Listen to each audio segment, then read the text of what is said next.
할렐루야. 우리 찬양 예배를 통하여 거룩하신 하나님 찬양하기 원합니다. 한 달 전쯤에 사무실로 전화가 왔습니다. 오늘 예배에 말씀을 맡아달라는 전화였습니다. 조건이 하나 있었습니다. 뭐냐면 10분만 설교하십시오. 아주 어려운 미션입니다. 지금도 앞에 시계가 놓여져 있고 시간이 흘러가고 있습니다. 고민하기 시작했습니다. 10분에 분명히 다른 의미가 있을 거야. 단지 10minutes로 끝나진 않을 거다 하고 우리말 대사전을 찾아봤습니다. 그랬더니 더 중요한 의미가 등장했습니다. 10분이 넘을 것 같습니다. 사전을 찾아봤더니 두 번째 의미가 있더라고요. 여러분 예측하실 겁니다. 아주 충분히.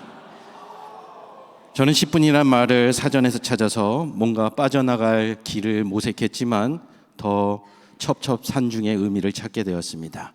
10minutes 동안 충분히 말씀을 전해야 하는 겁니다. 오늘 말씀 가운데에 우리에게 던져진 질문은 우리에게 예수님은 누구신가 하는 질문입니다. 오늘 마가복음 본문의 평행 본문 마태복음 16장 말씀을 우리는 잘 알고 있습니다. 베드로가 신앙을 고백했고 그 놀라운 고백을 우리는 지금 기억하고 우리도 그러한 신앙 고백을 이어가기를 기대하고 있습니다. 오늘 굳이 마가복음 8장으로 본문을 정한 데는 이유가 있습니다. 여러분이 성경을 가지고 다니셔야 할 이유가 되기도 하는데요. 오늘 마가복음 8장 이야기 본문의 바로 앞 이야기를 살펴보시면 한 가지 사건이 등장합니다. 바로 소경이 눈을 뜬 사건이기 때문이죠. 그 다음에 등장하는 사건은 바로 오늘 본문의 이야기요. 이후에 영적으로 눈을 뜨지 못하는 제자들의 이야기가 줄줄이 이어집니다.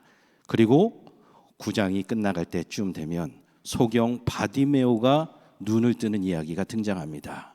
본문의 의도가 분명하게 드러납니다. 제자들이 눈을 뜨지 못했고 예수께서는 그들이 눈을 뜨기를 바랬다라는 거죠.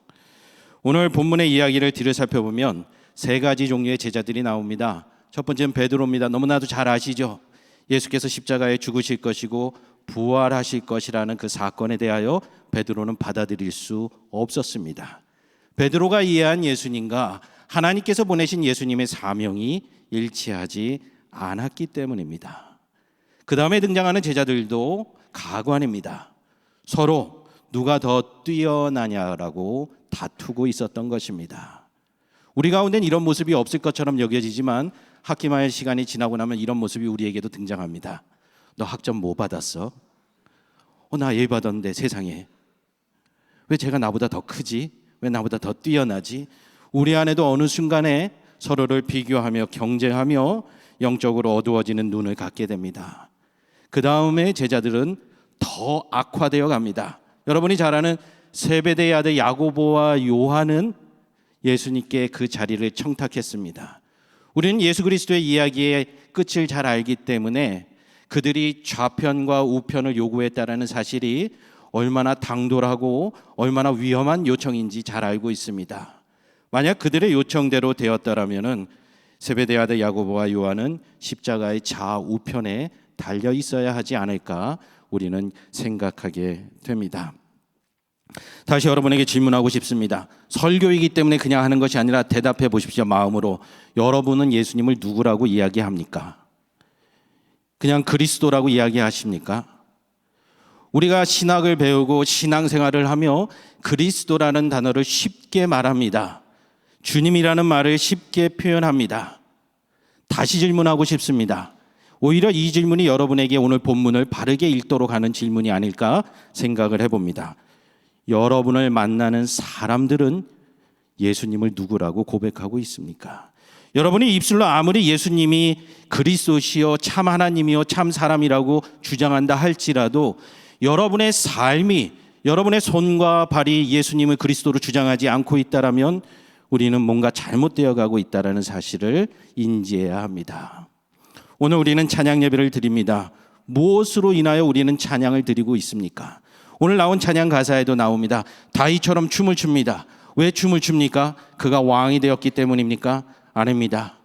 그가 광야에서 쫓김을 당할 때에도 지켜주신 하나님을 기억하기 때문에 그는 찬양하는 것입니다. 수많은 인물들, 성경에 나오는 그분들은 우리가 생각하는 찬양의 이유와는 전혀 다른 이유로 하나님을 예배하고 있습니다. 그런 이들을 바라봤던 불신자들은 그들을 통하여 주님을 알게 되었고 예수님을 고백하며 하나님의 백성이 되는 놀라운 일들을 겪게 되었습니다. 여러분이 찬양할 때에 여러분이 신학생이니까 교회에 다니는 사람이니까 주변에서 그렇게 이해하십니까? 그럼 우리는 뭔가 잘못되었습니다.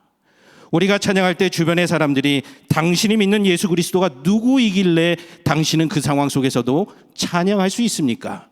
이 질문이 우리에게 들려온다면 우리는 그분의 은혜를 고백하며 예수 그리스도를 증거할 수 있는 것입니다.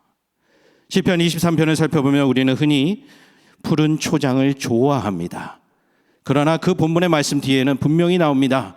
우리가 가야 할 길이 사망의 음침한 골짜기며 원수의 목전으로 나아가야 되고 그 앞에서 하나님께서 영광을 받으신다는 사실을 우리는 분명히 기억해야 됩니다.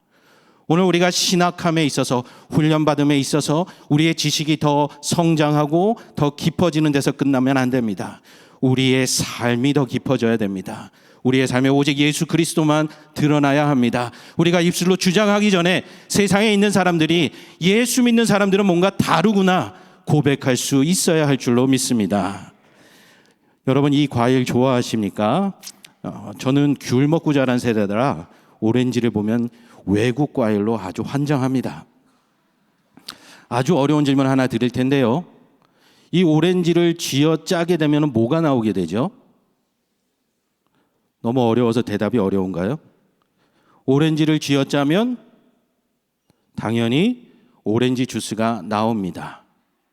다시 묻습니다. 오렌지를 짜는데 왜 오렌지 주스가 나오죠?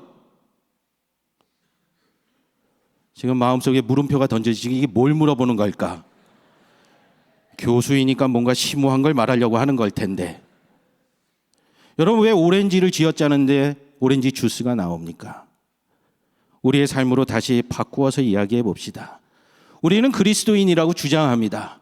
우리의 삶에 환란이 찾아올 때에 우리의 삶이 쥐어 짜질 때에 우리는 찬양합니까? 우리는 그리스도를 드러내고 있습니까? 아니면 원망과 불평과 여러 가지 짜증스러운 말로 우리를 표현하고 있지는 않은지요? 공부하는 것도 어렵습니다. 교회의 사역도 어렵습니다. 가정과 삶 속에서 그리스도를 지켜내는 것도 어렵습니다. 여전히 삶의 무게는 우리를 짓누르고 쥐어짜고 있습니다. 바로 그때 그리스도인인 우리의 모습 속에서 나와야 하는 것은 오직 그리스도입니다. 이유가 없습니다. 우리는 하나님의 백성이기 때문에 하나님이 드러나야 됩니다. 우리는 그리스도의 제자이기 때문에 우리가 드러나는 것이 아니라 그리스도가 드러나야 하는 것입니다. 오렌지에서 오렌지 주스가 나오듯이 우리의 삶 가운데 오직 그리스도만 드러날 줄로 믿습니다. 우리에게는 이 모습을 보여준 좋은 믿음의 선배가 한 사람 있습니다. 바로 종교개혁가 마틴 루터입니다. 그는 말합니다. 자신이 출교당했을 때에 당시의 죽음의 저주로 그의 삶이 규정되었을 때 그는 놀랍게도 하나님을 찬양했습니다.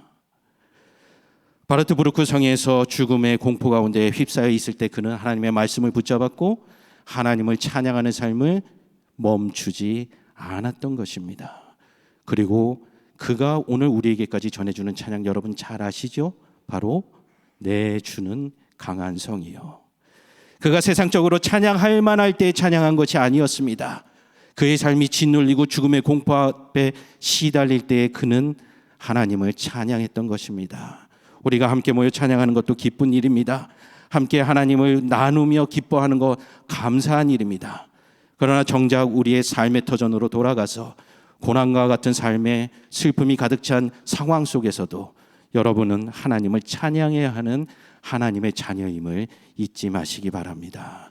오늘 찬양 예배를 통하여 오직 그리스도만 드러나는 복된 예배의 시간이 되기를 소망합니다. 함께 기도하겠습니다. 살아계신 하나님 아버지 감사합니다. 하나님께서 살아계심으로 말미암아 우리의 삶이 이유가 됩니다. 오직 우리의 삶을 통하여 하나님만 드러나게 하여 주시고 예수 그리스도의 십자가만 증거하게 하여 주옵시며 세상의 모든 사람들이 우리의 입술뿐만이 아닌 우리의 삶을 통하여 하나님을 찬양하는 삶을 목도하게 하여 주시옵소서. 하늘의 뜻이 이 땅 가운데에도 온전히 이루어지기를 간절히 소원하며 예수님의 이름으로 기도합니다. 아멘.